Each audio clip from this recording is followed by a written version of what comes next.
They say love knows no age, no race, only truth. But for Richard Grayson, that truth had been buried beneath decades of silent prejudice. A black woman's wisdom would become the mirror he never asked for. And until the day he met her, he never once questioned the world he believed he understood. But what happens when everything you thought was right begins to quietly feel wrong? Richard Grayson sat at the head of a long glass conference table, the morning sun glinting off the skyline behind him. The floor-to-ceiling windows of his real estate firm's penthouse office were immaculate, like everything else in his life. Predictable, controlled. He glanced at the quarterly earnings on his tablet and gave a nod of approval. Business was good, always had been. At 58, divorced, and living in a luxury condo downtown, Richard considered himself successful. More importantly, he considered himself reasonable, practical, fair. "Do you want me to schedule the diversity training workshop for Q3 or Q4? His assistant, Morgan, asked as she entered the room with a clipboard and cautious smile. Richard leaned back in his chair, letting out a short breath that bordered on a chuckle. "Is that really necessary, Morgan? Can't people just do their jobs?" He smiled, not unkindly, but the dismissiveness hung in the air. Morgan didn't respond immediately. She'd worked with him long enough to know that challenging him rarely led anywhere. "HR said it would look good for our upcoming audit." "Well," Richard muttered, returning to his tablet. "Optics matter, I suppose. Schedule it, then." It wasn't that he was against equality, he would have said. He donated to causes, nodded along to whatever CNN was preaching that day, and even had a black neighbor once in college. But somewhere inside, Richard believed people ended up where they deserved to be. Hard work was the dividing line. And if some hadn't crossed it yet, maybe they weren't trying hard enough. At lunch, he dined with two longtime business associates at an upscale club. The conversation drifted to market trends, inflation, and those communities that never seem to improve. One of them laughed and said, "They keep asking for change but don't lift a damn finger." Richard smirked and raised his glass. He didn't say it, but he didn't need to. That night, alone in his apartment, Richard glanced at the framed photo of himself and his ex-wife. She had left 5 years ago, telling him he was emotionally vacant. "You have everything," she said, "except a heart." He had dismissed it then, the way he dismissed most discomfort. But even now, some part of him still heard her voice when the nights got quiet. His phone buzzed with a reminder. He had a community meeting next week about a rezoning project downtown. Another routine checkbox. Another chance to say the right words, shake hands, and move on. Nothing ever really changed, and that was just how he liked it. "Hello, my Stop Racism family! Thank you for tuning in today. Before we dive deeper into the story, I want to hear from you. Where are you watching from? Drop your country and state in the comments below. Also, I'd love to know your thoughts. What did you think of the story so far? Let us know in the comments. We love reading them, and trust me, your words motivate us to keep making these videos. Let's make this video reach at least 50 comments. Your support means the world to us, and it drives us to create even more meaningful content for you. So don't forget to comment, share, and keep the positivity flowing. The afternoon sun filtered through the tall glass windows of the private golf club, spilling gold across the polished floors and white tablecloths. Richard sat with his usual group. 3 men whose suits cost more than some used cars, their golf scores always exaggerated, and their opinions always louder than necessary. The conversation had drifted, as it often did, from market trends to politics to cultural grievances. It was the kind of talk that filled time without meaning, but left behind an aftertaste of something sour. "Used to be a man had to earn his way," muttered Charles, swirling his scotch. "Now you've got kids demanding 6 figures just for showing up." Gerald nodded, chuckling. "Don't even get me started on all this diversity hiring. You know what happened to my nephew? Got passed up for some initiative. White, straight, top of his class. Guess that's not enough anymore." Richard didn't add much. He rarely did, but he didn't challenge them either. His silence was a nod in disguise. He sipped his drink slowly, letting the warm bitterness slide down, pretending it was just another afternoon among friends. "You're quiet today, Rich," Charles said, raising an eyebrow. "Don't tell me you've gone soft on us." Richard offered a tight smile. "Just listening." That evening, back in his apartment, he moved through his nightly routine with mechanical ease. He poured a glass of red wine, opened his balcony door to the hum of distant traffic, and sat down in the leather chair his ex-wife used to hate. Her voice lingered in the corners of the room like dust no one bothered to clean. "You're married?" "To your comfort, not to me," she had said, just weeks before she walked out. He'd laughed at the time, told her she was being dramatic, but lately, those words came back with a different weight. He reached for a worn photo album from a nearby shelf. His father's black and white portrait stared back at him, stern and square-jawed. "Stick with your own kind," the old man used to say. "Too much kindness makes you weak." Richard had never questioned those lessons. They weren't spoken anymore, but they were still buried in the way he carried himself, in the spaces he avoided, the words he didn't say. He wondered, not for the first time, if the world really had changed too much, or if it had changed just enough to finally ask something from him in return.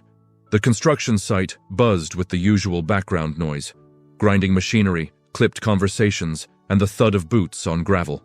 Richard stepped out of his town car, straightening the lapels of his tailored coat. The air smelled of wet concrete and sawdust, a familiar mix that reminded him of deals, deadlines, and dominance. He glanced around with detached approval. The buildings were coming along quickly, another sleek development, another mark of progress. A small crowd had gathered near the south wing, where a woman in a dark coat stood speaking with a group of residents. Her voice carried, steady, clear, without apology. "We're not against development, we're against being erased." Richard approached, half listening, half evaluating. "Good morning," he interrupted, with that polite but sharp tone executives perfect over years. "I trust everything's on schedule?" The woman turned, calm, composed. Her eyes met his without hesitation. "Morning. We were just discussing some concerns about tenant relocation." He didn't bother with names. "I see. You're one of the activists, then."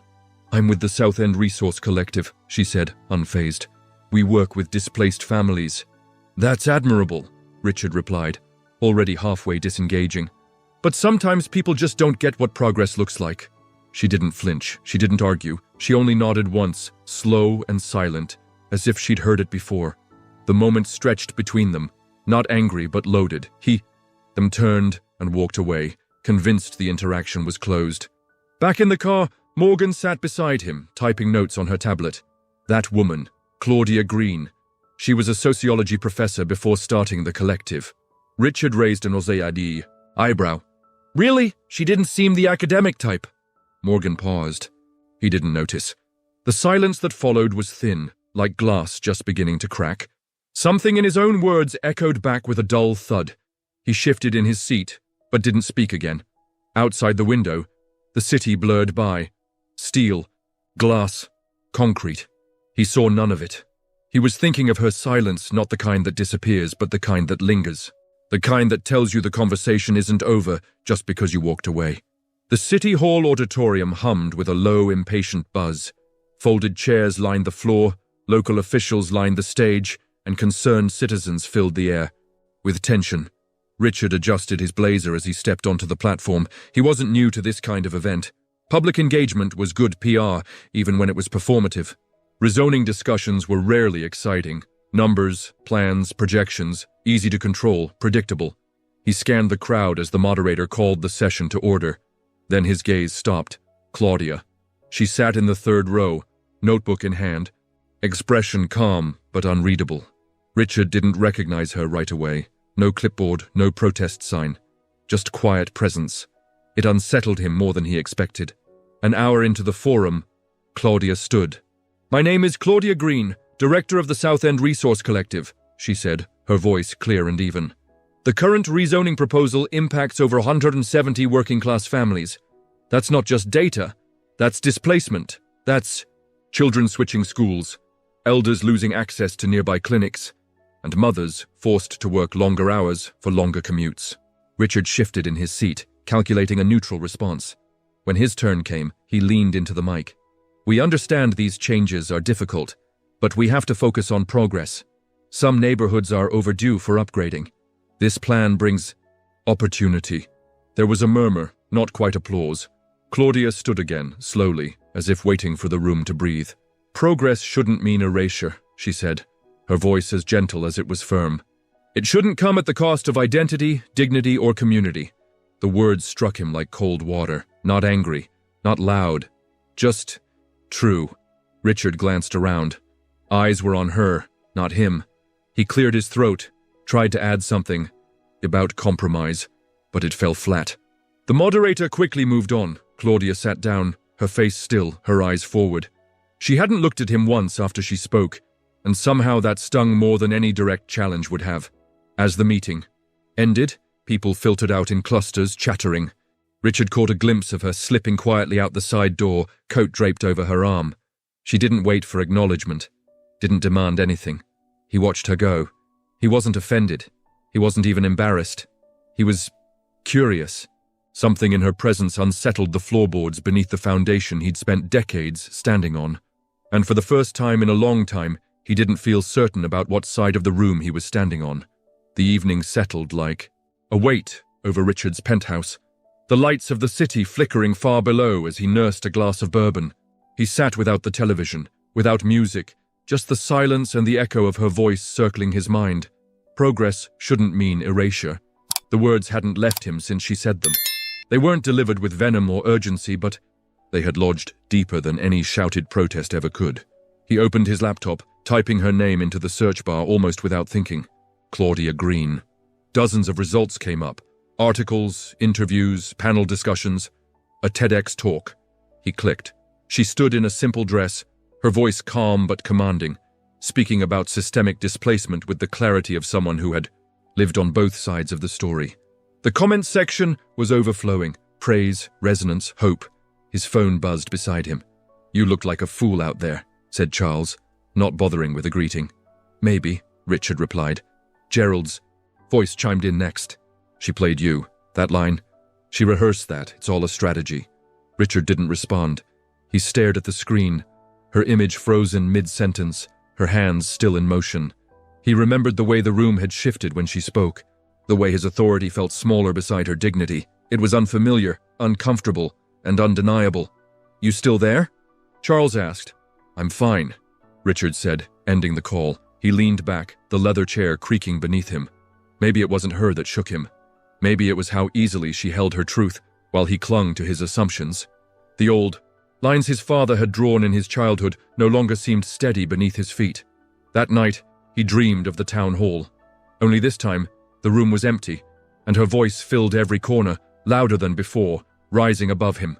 He opened his mouth to speak, but the words never came. "How's this story hitting you so far? Tell us in the comments. If you're loving it, type 1. If not, type 0. We want to know what you think." The laughter of children echoed through the hall before Richard even stepped inside. The shelter his company had quietly supported for years was running its after-school program. The air filled with movement, crayons, sneakers on tile, and a rhythm of life he rarely stepped into. He hadn't meant to stay long. Just a routine visit, a handshake for the director, a brief photo for the newsletter. But then he saw her. Claudia was kneeling beside a table of third graders, gently correcting a girl's spelling with a red marker. No clipboard, no stage, no press. Just her, calm and attentive, listening to each child as if they were the most important voice in the room. Richard froze in the doorway, uncertain whether to step forward or turn back. She looked up, saw him and smiled, not as an opponent, not with sarcasm, just kindness. "Mr. Grayson," she said, standing to her full height. "Didn't expect to see you here." "I wasn't expecting to see you either," he replied, catching himself before it sounded like an accusation. "Do you work here?" "I volunteer. Twice a week. I used to teach, so I guess this keeps my skills sharp." He nodded, unsure where to look. "You didn't mention that at the meeting." "You didn't ask," she said, but there was no edge to it. He hesitated. "That line, about progress and erasure, it stayed with me." She tilted her head, her expression softening. "It should. I didn't say it to win an argument." One of the boys called out across the room. "Mama, see, look!" He waved a worksheet in the air. Claudia excused herself and crouched beside him, her hand on his shoulder as she praised his effort. When he hugged her tightly before running off, Richard stood in stunned silence. He watched her, not as an activist or a name on a report, but as a woman whose presence made things better just by being near them. As they walked toward the exit, Morgan leaned in and whispered, "Are you okay?" Richard didn't answer right away. He kept his eyes on Claudia's silhouette, framed in the fading hallway light. Something inside him had cracked, but not in a way that broke him. It was something else, something like beginning. The mahogany walls of the boardroom reflected the morning sun in pale slivers across the table. Richard sat silently as charts were projected, profits discussed, and plans unfolded. Everything looked as it always had, neat, measured, predictable. But inside, something had shifted. He wasn't sure when exactly, maybe at the shelter, maybe long before that. After the meeting, Victor, his business partner of 15 years, caught up with him in the hallway. "Careful, Rich," he said, with a smirk. "Any more of this community concern stuff, and people will think you're about to start marching in the streets." Richard gave a hollow chuckle. "Maybe it's time someone did," Victor blinked. "You serious?" "Not entirely," Richard deflected, but his voice lacked its usual polish. That night, his son came by for dinner, a rare visit. Over steak and wine. Richard mentioned he'd met someone from a local non-profit and how she ran programs for kids affected by housing shifts. His son leaned back in his chair. "Let me guess. Some woke group trying to guilt the city into stalling development?" Richard set down his fork. "She's not what you think," his son scoffed. "They never are, Dad. Until they tank your investments or call you a racist for breathing wrong." "I didn't ask for your approval," Richard said, sharper than intended. The silence that followed was long and awkward, the kind that doesn't mend easily. A few days later, during a smaller leadership session, one of the senior board members looked across the table and said, "We're not here to fix the world. Richard, we're here to build. Don't lose sight of that." The words landed like a stone. For years, he'd believed the same. He'd stood by those values. But now, they felt hollow, like a house with no rooms. Driving home that evening, Richard turned off the radio and rolled down the window, letting the late autumn air sting his face. Claudia's voice came back to him. Progress shouldn't mean erasure. And now, with the voices of his world pressing in from all sides, he finally asked the question he never had before. What if they're the ones who never saw clearly, and I just started to? He didn't know the answer. But for the first time, he wanted to find out. The coffee shop was tucked into the corner of a quiet street. Modest, warm, unpolished. Richard arrived early, unsure why he had even asked to meet, only knowing he needed to. Claudia walked in exactly on time, scarf tucked around her neck. No makeup, no armor, just herself. He stood to greet her, awkward in his own skin as if the suit he wore suddenly didn't fit. She ordered tea. He stayed with black coffee. They sat by the window, the chill outside softened by the golden hum of indoor lamps. "I appreciate you meeting me," he began. "I was curious," she said. "Not with attitude, but honesty. I've been thinking about what you said. And not just that night. Since the shelter, since the first time we met, I misjudged you. And worse, I assumed I had the right to." "You don't have to apologize to me," Claudia said gently. "But you should ask yourself what you believe and why." He looked down at the table, tracing a thumb over the edge of his cup. "I grew up in a house where difference meant danger. My father taught me to be suspicious of what didn't look like us. My wife, she left because I was numb to everything but control. I lost my husband 5 years ago," Claudia said, her voice softening. "He had a heart attack in his sleep. One day we were planning vacations.